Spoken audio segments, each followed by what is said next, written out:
출애굽한 이스라엘 백성이 시내산에 도착하지요. 그리고 시내산에서 하나님과 언약을 맺고 이스라엘은 하나님의 백성이 되고 하나님은 이스라엘의 하나님 되십니다.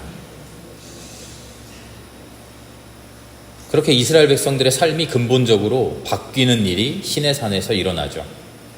원래 이집트를 탈출하고 광야를 지나서 가나안 땅을 향해 가기 시작했을 때 맨 처음 이집트를 탈출하고 홍해바다 건너고 광야를 막 걸어갈 때 이때는요, 이 사람들이 막연한 소망을 가지고 있었어요.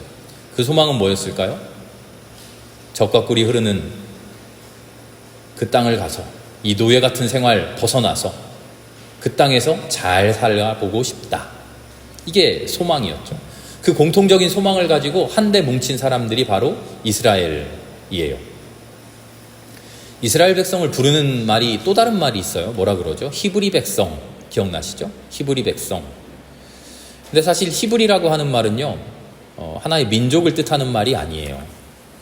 출애굽기를 보면 가나안 땅에 사는 여러 가지 민족들 이름이 나오죠. 가나안 족속, 헷 족속, 아모리 족속, 브리스, 히위, 여부스 하는 그런 민족들이 나오는데요. 이 민족들은요, 말 그대로 진짜 민족이에요.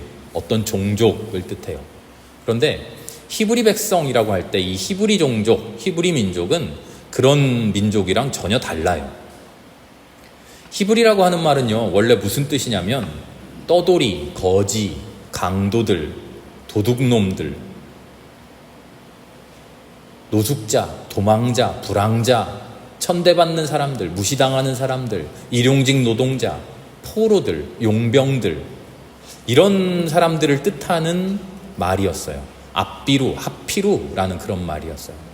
어떤 뜻이냐면 세상에서, 사회에서 별 볼 일 없는 사람, 별 볼 일 없는 사람, 그럴듯하지 못한 사람, 어떻게 혹은 범죄를 저질러 가면서까지 근근히 살아갈 수밖에 없는 그런 사람들, 이런 사람들을 통칭하는 말이 앞비루와 아피루, 히브리 이런 말이었어요.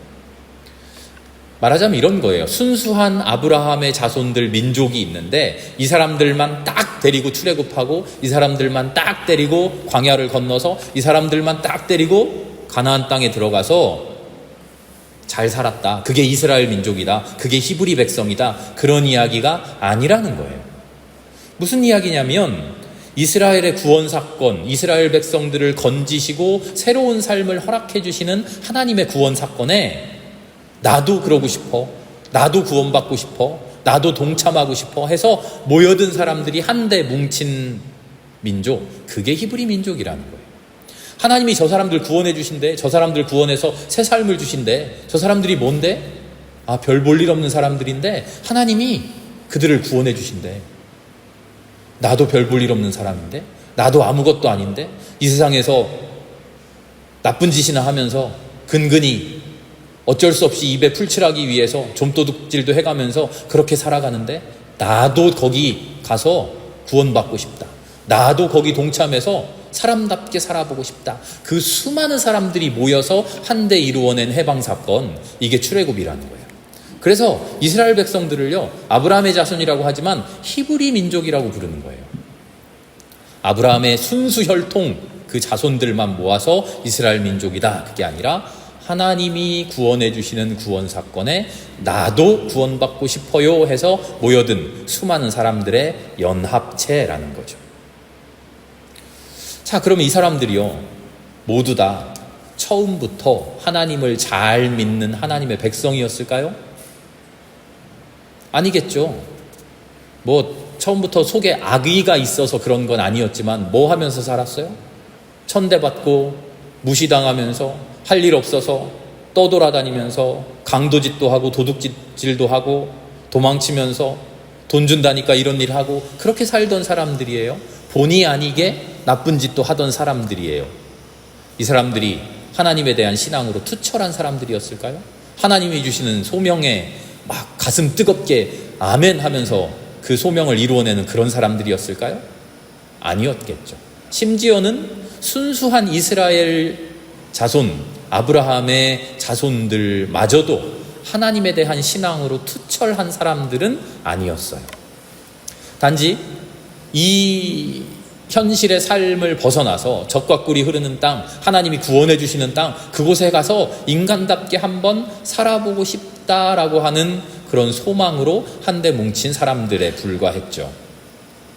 자, 그런데 이런 오합지졸 같은 사람들이, 신앙적으로도 볼품없는 이 사람들이 신의 산의 경험을 통해 하나님의 백성으로 거듭난다는 거예요.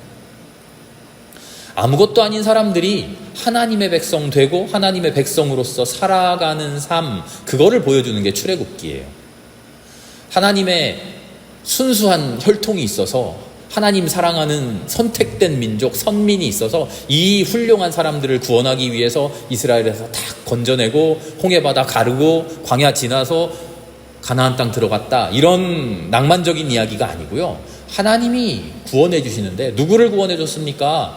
구원받을 만한 사람, 대단한 사람, 훌륭한 사람을 구원해 준 게 아니라 별 볼 일 없는 사람, 그럴듯하지 못한 사람, 그래서 이 세상에서 여러 가지로 죄를 지으며 살아가던 사람, 그래서 하나님 앞에 고개를 들지 못할 뿐만 아니라 인간 세상에서도 고개 들지 못할 그런 사람들을 거듭나게 해주시는 사건이 출애굽 사건이에요.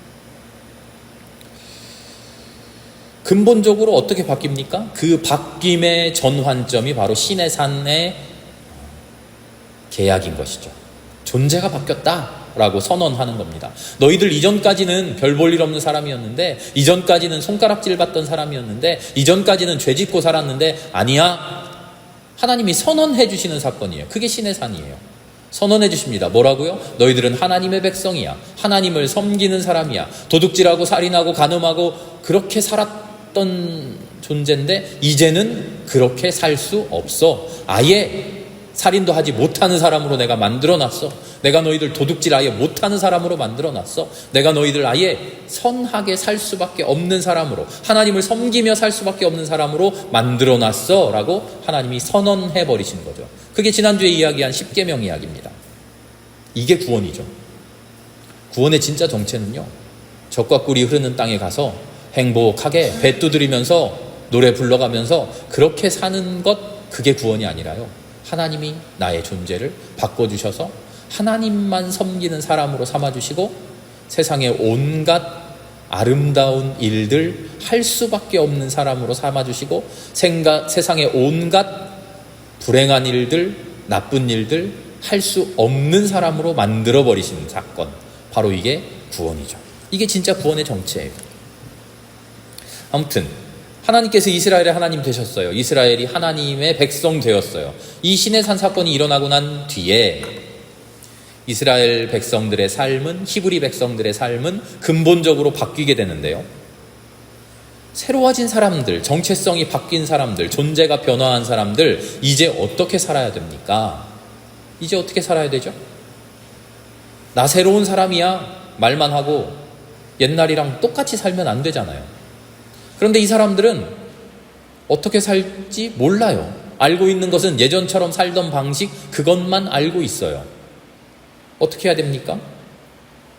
하나님의 뜻대로 살아야지 말은 하는데 하나님의 뜻을 몰라요. 하나님이 기뻐하시는 대로 살아야지 하는데 하나님이 뭐를 기뻐하시는지를 몰라요, 이 사람들이. 그럼 어떻게 해야 됩니까? 하나님이 알려주셔야죠. 십계명 이후에 이어지는 출애굽기, 민수기, 신명기에 나오는, 레위기에 나오는 그 율법들, 이거를 가지고 계약의 책이라고 불러요. 계약의 책. 이 계약의 책에 뭐가 쓰여 있냐? 율법이 쓰여져 있어요. 이 율법이 뭡니까? 하나님의 명령, 하나님의 규율. 이게 바로 하나님이 하나님의 백성이 되었으면 새롭게 살아야 되는데, 새롭게 산다는 것은 이렇게 사는 겁니다 라고 하나님이 알려주시는 거예요. 새로운 삶의 모범이에요. 이렇게 살면 하나님의 백성 되어 살 수 있어요 라고 일러주셔요. 그래서 이 계약의 책을 보면, 율법 책을 보면 하나님을 섬기는 이야기로만 가득 차 있는 거 아니에요. 너희들 하나님의 백성 되었으니까 하나님을 섬겨야 돼. 하나님을 섬기려면 제사 이렇게 드리고 이렇게 헌금해야 되고 이렇게 하나님 앞에 기도해야 되고, 그런 이야기만 가득 차 있는 게 아니에요. 계약의 책을 읽어보니까요, 율법의 책을 읽어보니까 무슨 이야기가 있냐면 대다수가, 더 많은 부분이 인간들 사이의 관계를 설명하고 있어요. 어떻게 살아야 하는지. 왜 그럴까요? 어떻게 사느냐, 그게 하나님 나라의 모습이니까요. 어떻게 하면 사람들 사이에서 평화롭게 살 건지, 어떻게 해야 서로의 행복을 침해하지 않고 서로의 행복을 위해 줄 것인지, 어떻게 해야 상대방을 존중할 수 있는지, 어떻게 해야 상대방을 사랑하는지, 어떻게 사는 게 정의로운 것인지 일러주셔요. 하나님과 나 사이에서 내가 하나님의 백성 되었으니까 내가 하나님을 잘 섬겨서 하나님께 인정받고 하나님께 칭찬받으면 된다? 거기에서 끝나는 게 아니에요. 하나님에게만 충성하고 하나님에게만 복종하고 하나님한테만 잘하면 하나님이 옳지 이쁘다, 내가 너 복 줄게, 그러시는 분이 아니라는 거예요. 하나님이 기뻐하시고 하나님이 인정하시는 하나님의 관심은 철저하게 나를 섬겨라가 아니라 내가 기뻐하는 일을 해라, 내가 사랑하는 사람을 사랑해라, 내가 미워하는 사람 미워해라. 하나님은 그거예요. 하나님의 관심은 철저하게 하나님 자신에게만 있는 게 아니에요. 나만 잘 섬기면 돼. 하나님은 그렇게 말씀하지 않으셔요. 하나님의 관심은 하나님의 사람들, 하나님이 사랑하는 사람, 내가 사랑하는 사람 너도 얼마나 사랑하는지 보자 하시는 거죠. 그 사람들이 누굽니까? 히브리들이에요. 잘 사는 사람들, 금수저라고 그러죠. 아버지가 어머니가 대단한 것 물려줘서 자기 특별히 노력하지 않아도 옆에서 많은 사람들이 와서 사귀려고 하고 친구 되려고 하고, 그런 사람들, 누리면서 살 수 있는 사람들, 풍족하게 살 수 있는 사람들, 삶에 어려움 없는 사람들, 그런 사람들 말고요. 힘들어하는 사람, 고달파하는 사람, 눈물 흘리는 사람, 지금 슬퍼하는 사람, 지금 도움이 절실한 사람, 지금 아파하는 사람, 바로 그런 사람들과 어떻게 살아갈 것이냐, 어떤 방법으로 그들을 구원할 것이냐. 하나님 어떻게 그들을 구원하십니까? 하늘에서 초자연적인 기적을 딱 내리셔가지고 하나님이 사람들 구원하시는 거 보셨나요? 그런 일이 종종 일어나기도 합니다만, 하나님은 하나님의 백성을 그런 식으로 구원하지 않으셔요. 하나님은 어떤 방식 사랑하십니까? 하나님의 사람을 통해, 하나님의 백성을 통해, 하나님이 택하신 하나님의 사람을 통해서 그들을 통해 구원을 베푸셔요. 그게 하나님의 방식이에요. 마태복음서의 말씀을 보면 예수님께서, 우리 주님께서 이렇게 말씀하셔요. 수고하고 무거운 짐진 자들아 다 내게로 와라. 맞죠? 그래서 우리가 주님 앞으로 나아가잖아요. 주님께 내 모든 건 내어놓고 주님 앞에서 편히 쉬잖아요. 그런데 주님 앞에서 편히 쉬기만 합니까? 마냥 쉬기만 하나요? 주님 앞에 왔으니까 아이 됐다, 하나님이 내 모든 것 다 책임져 주신다, 되었다 하고 여기가 천국이네 하고 그냥 퍼져가지고 누워서 놀기만 하나요?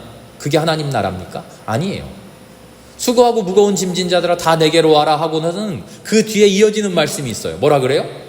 내 멍에를 메고 나한테 배워라. 잘못된 짐 지고 살지 말고 그 짐 내려놓고 진짜 짐을 지라 그래요. 내 멍에를 메고 나에게 배워라. 뭐를 배웁니까? 예수 그리스도께서 보여주셨던 그리스도의 삶을 배우는 거죠. 그리스도의 삶을 배워서 그리스도의 삶을 살아가는 거예요. 그리스도의 삶이 뭡니까? 나 혼자 행복하고 나 혼자 복받고 나 혼자 하나님께서 주시는 은혜 넘치게 받는 것, 그게 그리스도의 삶인가요? 아니죠.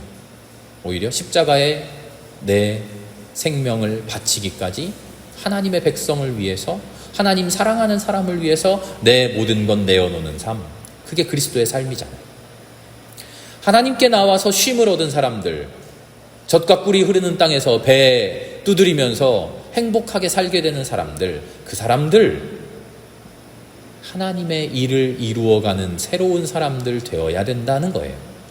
그냥 그들에게 행복이 임하면 끝이 아니라 그들이 살아야 내야만 하는 삶의 의무가 있어요. 그게 뭡니까? 율법이라는 거죠. 율법은요, 인간을 규제하는 말씀이 아니에요.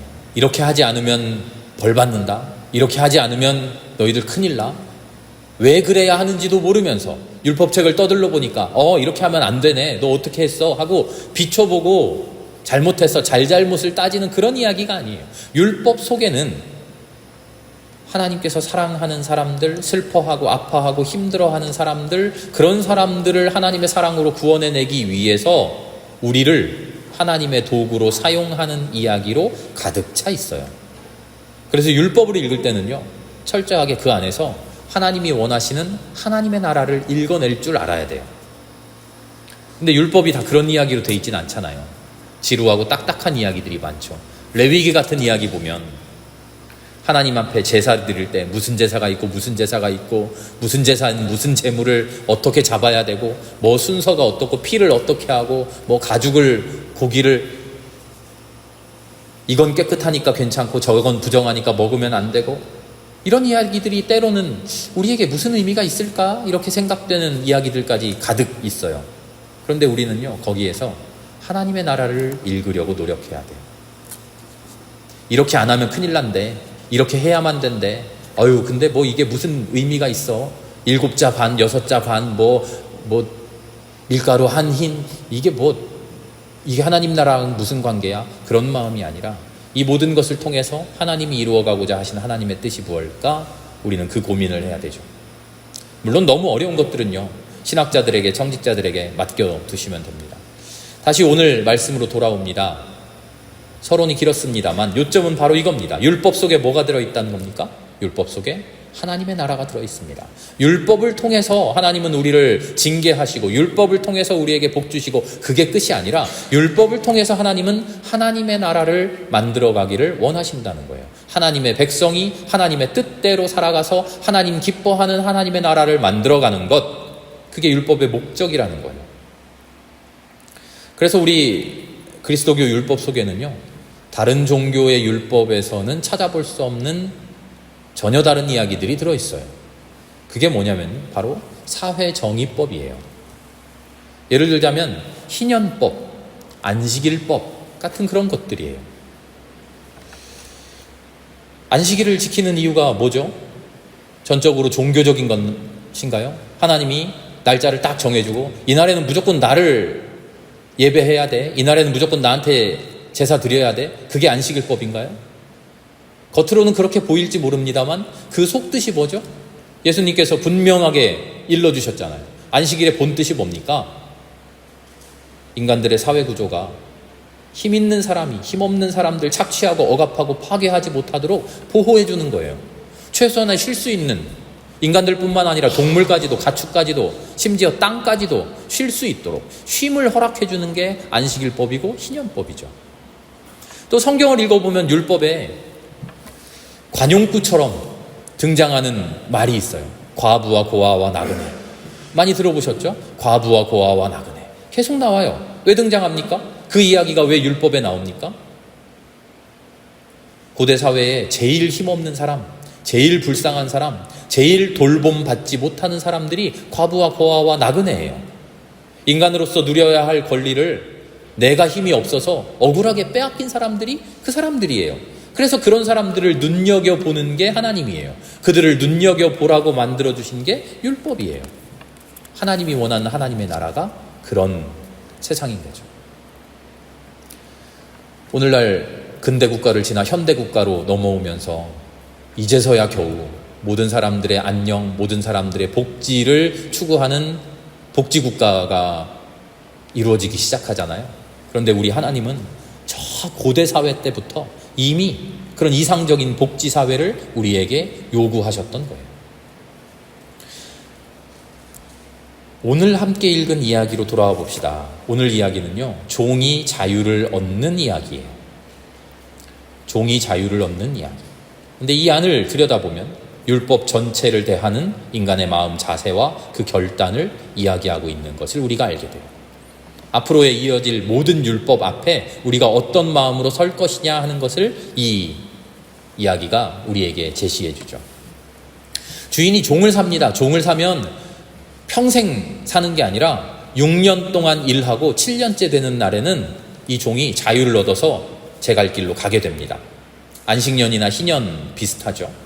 그런데 문제가 있어요. 7년이 되었어요. 이제 자유를 얻어서 너 이제 갈 곳으로 가라 했는데 이 종이 떠나기 싫대요. 왜 그러냐 했더니 주인님, 전 여기가 너무 좋습니다. 주인님이 저를 너무나 잘 대해 주시고요. 여기가 내 집 같아요. 여기서 결혼도 했고요. 아내가 여기에 있고 남편이 여기에 있고 내 자식들이 여기에 있어요. 나 가기 싫어요. 그럼 어떻게 해야 됩니까? 아니야, 법이니까 7년 됐으니까 너 무조건 나가 하고 가족을 뿔뿔이 헤어지게 하고 억지로 등 떠밀어서 밀어냅니까? 아니에요. 그러지 않아요. 어떻게 하느냐 했더니 이 종을 데리고 문설주 문기둥으로 가요. 거기에다 귀를 이렇게 딱 대고 송곳으로 그 문 나무에다가 대고 딱 귀를 뚫어 박아요. 상징적인 행위죠. 너는 이 주인의 집에 완전히 속했다. 이제 안 떠나도 돼요. 영원히 주인의 종이 돼요. 아니, 자유를 찾는 게 좋습니까? 영원히 종으로 사는 게 좋습니까? 이렇게만 물어보면 자유를 찾는 게 좋다고 다 대답하겠죠. 왜 바보같이 영원히 종으로 삽니까? 이렇게 말하겠죠. 그런데 그 속을 들여다보면 진짜 행복이 있는 곳, 진짜 자유가 있는 곳, 참 행복이 있는 곳에서 살겠다고 스스로 결단하는 거예요. 뭐를 감안하면서까지? 내 자유를 내 스스로 포기하면서까지 나는 참된 행복에 붙어 있겠다. 나는 참되게 행복하게 살겠다라고 결단하는 이 결단이라는 거예요. 우리는 어떤 사람들입니까? 우리는 하나님께 붙들린 사람들이에요. 하나님의 백성이에요. 하나님께서 명하시는 대로 살아야만 하는 사람들이에요. 그렇게 살 수밖에 없는 존재들이에요. 다른 말로 하면 하나님의 종이에요. 하나님의 명령에 순종하고 복종해야만 하는 종이에요. 그런데 그냥 종이 아니에요. 종이라고 해서 맘대로 마구 부려먹는 그런 종이 아니라 오히려 돌보시고 품어 안아주시고 눈동자와 같이 소중하게 대해주시는 그런 종이에요. 하나님은 왜 종을 이렇게 소중하게 대하십니까? 하나님의 모든 일을 우리를 통해서 하시니까요. 우리가 하나님의 일을 하는 하나님의 사람들이니까요. 하나님이 하나님의 사람들을 소중하게 대해야 하나님의 사람을 통해서 하나님의 일이 이루어지잖아요. 우리를 통해서 하나님 일생일대의 소원, 하나님의 간절한 바람, 그게 이루어지니까요. 그래서 하나님은 우리를 사랑하셔요. 그래서 우리는 종이지만 멸시천대받는 종이 아니라 높임받고 귀하게 여김받는 종이에요. 자, 이제 우리 어떻게 살아야 됩니까? 주인의 집에서, 하나님의 품에서 하나님 기뻐하시는 일을 하면서 살아가지요. 언제까지요? 종의 기한이 다할 때까지. 그런데 이 시간이 영원하지 않아요. 우리에게 이별의 날이 찾아와요. 이별이라고 하니까 좀 아쉽게 느껴지는데 결심의 날, 결단의 날, 선택의 날이라고 할까요? 그런 선택의 날이 찾아와요. 모세가 40년 광야 세월 다 끝나고 이제 가나안 땅을 눈앞에 두고 이스라엘 백성에게 하나님의 율법을 처음부터 끝까지 하나하나 설명해 줘요. 그게 신명기 이야기죠. 율법을 다 설명해 준 뒤에 신명기 맨 끝에 이스라엘 백성들한테 이렇게 말해요. 자, 내가 당신들에게 생명과 번영, 죽음과 파멸을 놓았습니다. 생명과 번영, 죽음과 파멸을 놓았습니다. 당신들 어떤 것 선택하겠습니까? 신명기 30장 15절의 말씀이에요. 여호수아가 가나안 정복을 다 마쳐요. 각 지파들에게 유산으로 땅을 다 나눠줘요. 그런 다음에 세겜의 사람들을 다 모아서 백성들에게 이렇게 이야기해요. 나는 하나님을 섬길 겁니다. 당신들 결정하십시오. 하나님 섬길지 아모리 백성들의 우상 섬길지 선택하십시오. 오직 나와 내 집은 여호와 하나님만 섬기겠습니다. 여호수아 24장이죠. 우리에게 선택의 날이 찾아와요. 광야길을 다 걸었다고 해서 영원히 하나님의 백성인 건 아니고요. 가나안 땅 들어가서 정복전쟁 열심히 했다고 해서 영원히 하나님의 백성 아니에요. 우리에게 선택의 순간이 매 순간 찾아와요. 그럴 때 어떻게 하겠습니까? 헛된 자유를 선택하겠습니까? 아니면 참된 종살이를 선택하겠습니까? 하나님의 율법이 우리에게 묻고 있는 게 이거예요.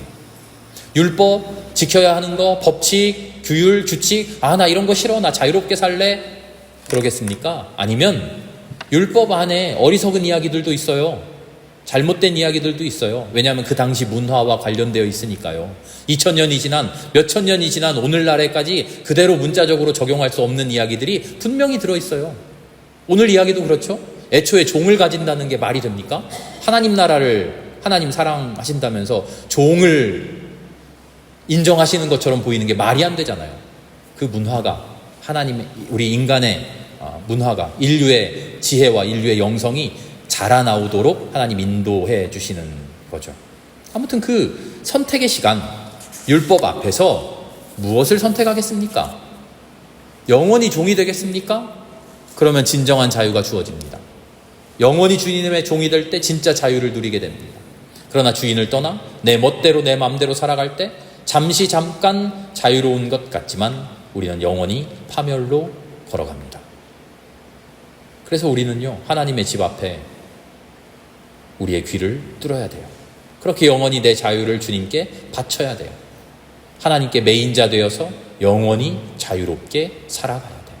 헛된 자유, 그런 것 다 하나님께 다 반납해야 돼요.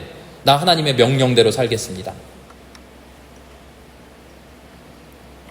송곳을 들고 주님의 집 앞에 설 수 있는 우리가 될 수 있기를 바랍니다.